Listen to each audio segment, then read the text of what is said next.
Welcome to Phase 2 of your Amen onboarding.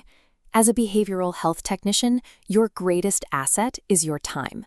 You are the most consistent presence in the milieu, spending more hours directly alongside clients than anyone else on the treatment team. That constant, encouraging presence naturally builds deep trust. Clients notice who is always there, and they often begin to view you as their primary support. But that trust creates a specific challenge. Eventually, a client will sit down next to you, open up about a deep psychological trauma, and ask you to help them fix it.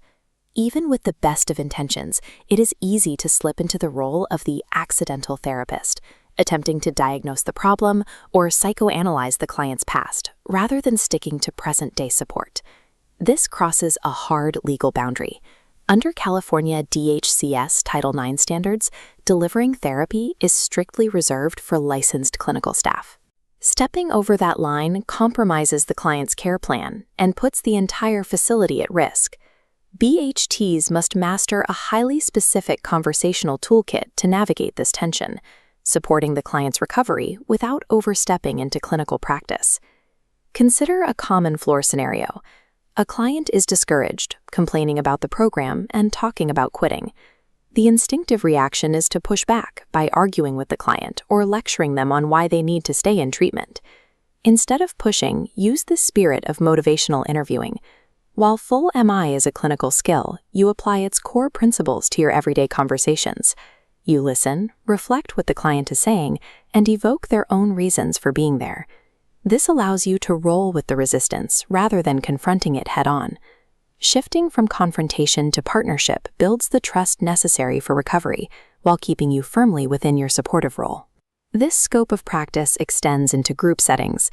You support the facilitator by helping set up the room, encouraging quiet clients to participate, and reinforcing established group norms. Complications can arise suddenly. During a group, a client might share a specific trigger or a clear relapse warning sign. While a therapist might unpack the roots of that trigger, your mandate is to immediately reinforce known coping skills and document the sign for the clinical team. In these moments, you serve as a grounding force for the client and the critical eyes and ears for the clinical team. You will eventually face the therapy-level ask, where a client explicitly demands clinical intervention directly from you. To manage this, follow the Amend Healthcare BHT MEVers, the 3 rules that protect your scope of practice. Rule 1. Never deliver clinical therapy that belongs to licensed staff. Rule 2. Never argue with or lecture a resistant client. Rule 3. Never let clinical concerns go unreported.